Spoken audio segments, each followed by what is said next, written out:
사랑하는 하여부 가족 여러분, 안녕하세요. 김소명 목사입니다.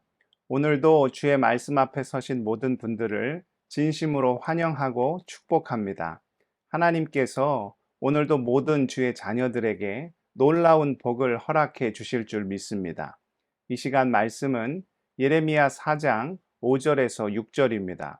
너희는 유다에 선포하며 예루살렘에 공포하여 이르기를 이 땅에서 나팔을 불라 하며 또 크게 외쳐 이르기를 너희는 모이라 우리가 견고한 성으로 들어가자 하고 시온을 향하여 깃발을 세우라 도피하라 지체하지 말라 내가 북방에서 재난과 큰 멸망을 가져오리라. 아멘. 제가 미국에 처음 유학을 왔을 때 겪은 일입니다. 한국말도 어려운데 너네 나라 말로 수업을 듣고 보고서를 쓰는 것이 무척 어려웠습니다. 학기말 리포트를 제출해야 하는 시기가 되면 거의 몇 주간을 잠을 잘 수가 없었습니다. 그렇게 도서관에서 밤을 꼴딱 새고 기숙사에 들어와 그야말로 기절한 상태였습니다. 갑자기 기숙사에서 사이렌 소리가 났습니다. 경험해 보신 분은 아시겠지만 그 소리가 어찌나 크던지요. 주님이 재림하실 때 천국에서 들리는 나팔 소리도 이보다는 작겠다 싶을 정도였습니다. 기숙사에 계속 누워 있다가는 고막에 문제가 생기겠다 싶어서 정말 피곤한 몸이었지만 어쩔 수 없이 밖으로 나왔습니다. 나중에 알고 보니까 기숙사에 사는 어떤 전도사님이 생선을 먹겠다고 후라이팬에 굽다가 연기가 너무 많이 나서 그렇게 사이렌 소리가 나게 된 것이고 기숙사 건물 전체가 발칵 뒤집히게 된 것이죠. 그날 소방차도 오고 어르신들 표현을 빌리자면 정말 6.25 때 난리는 난리도 아니었습니다. 그렇다고 사이렌이 없는 것이 더 나은 일일까요? 결코 아닙니다. 때로는 마음에 들지 않고 때로는 불편한 일을 겪는다 해도 사이렌이 있는 것이 더 필요하고 더 유익한 일이지요. 얼마 전 뉴스에서 버스를 개조하여 캠핑카를 만들어 여행하던 사람들이 큰 화를 겪었다는 이야기를 접하였습니다. 사망 사고가 발생을 한 것이죠. 알고 보니 일산화탄소 중독이었습니다. 일산화탄소가 얼마나 무섭습니까? 무색무취하여서 잘 감별할 수 없지만 정말로 많은 사람들의 목숨을 빼앗아 갔지요. 지금이야 많지 않지만 예전에는 대부분 연탄 보일러였습니다. 그럼 새벽에 꼭 깨서 연탄을 갈아야 했죠. 자칫 타이밍을 놓치면 엄동설한 추운 밤을 보내야 했습니다. 그런데 더 큰 문제는 일산화탄소 중독이었죠. 만약에 지금처럼 집집마다 일산화탄소 경보기가 설치되어 있었다면 그렇게 많은 이들이 목숨을 잃지 않았을 수도 있었을 것입니다. 성경에서 예언서는 정말 읽기가 쉽지 않습니다.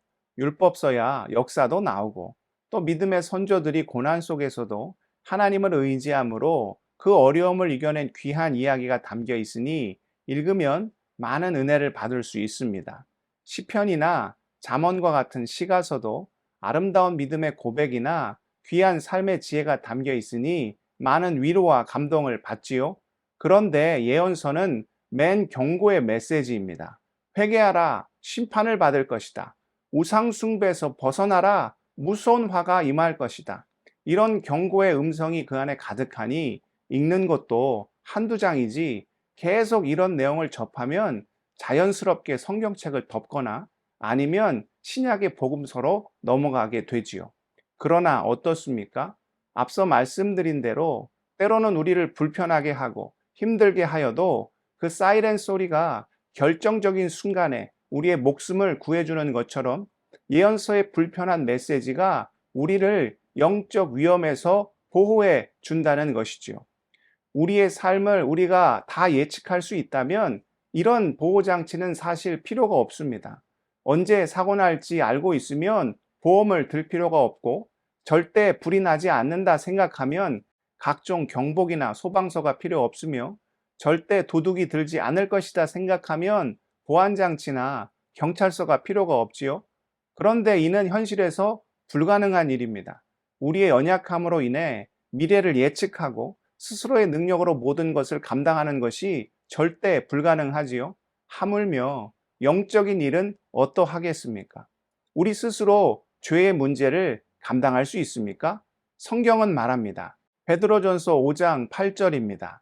근신하라 깨어라 너희 대적 마귀가 우는 사자같이 두루 다니며 삼킬 자를 찾나니 어느 누구도 길을 가다가 호랑이나 사자와 같은 맹수를 만나고 싶지는 않을 것입니다. 그러나 그것이 내 마음대로 되지 않지요.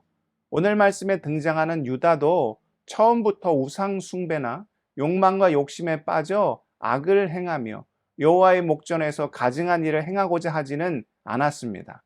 그런데 살다 보니 그 연약함으로 인해 세상의 유혹에 빠져 가랑비에 옷 젖듯이 그렇게 하나님으로부터 조금씩 멀어지게 되어 나중에는 감당할 수 없는 지경에까지 이르게 된 것이지요.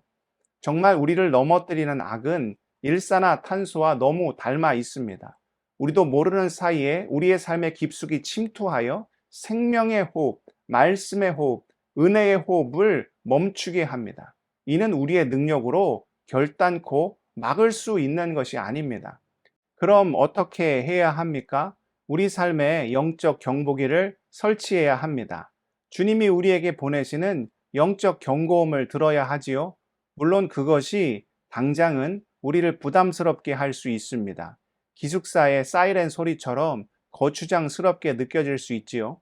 그러나 결정적인 순간에 우리를 살리는 것은 하나님의 음성이요, 말씀의 경고음입니다. 연약하고 미약하여 우리가 언제 어디서 죄로 인해 넘어질지 모르기에 그 경고의 음성을 들어야 합니다. 하나님은 누구보다도 유다 민족을 사랑하셨습니다. 그러하였기에 죄악 가운데 죽어가는 그들을 결코 묵과하실 수 없으셨지요. 수많은 예언자를 보내셔서 하나님의 경고음을 듣게 하셨습니다.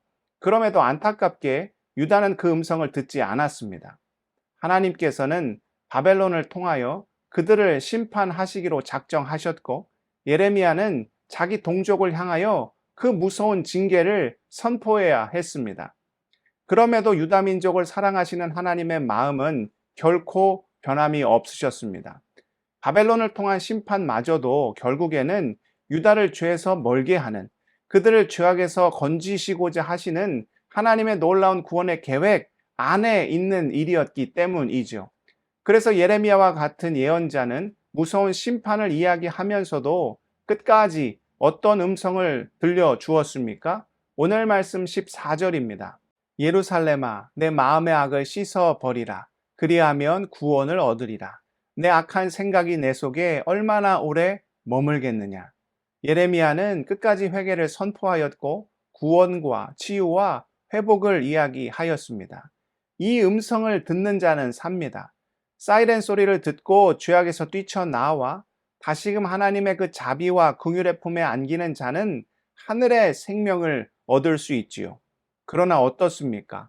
오늘날 유다처럼 하나님의 놀라운 은혜를 경험하였음에도 이 경고의 메시지를 듣지 못하고 죄악에 빠져 무서운 심판의 길을 걷는 얼마나 많은 사람들이 존재합니까?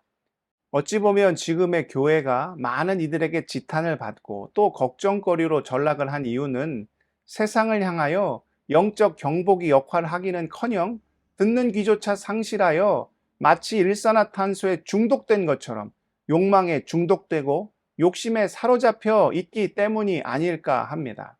사랑하는 하여묵 가족 여러분, 유다에게 이 경고의 메시지가 필요했던 것처럼 오늘 우리에게도 무엇보다 우리가 속한 믿음의 공동체에도 이 경고의 음성은 너무나도 중요합니다. 들어야 합니다. 귀를 열어야 하지요. 불편하고 거추장스러워도 듣고 점검하고 회개하고 뉘우쳐야 우리가 살 수 있습니다.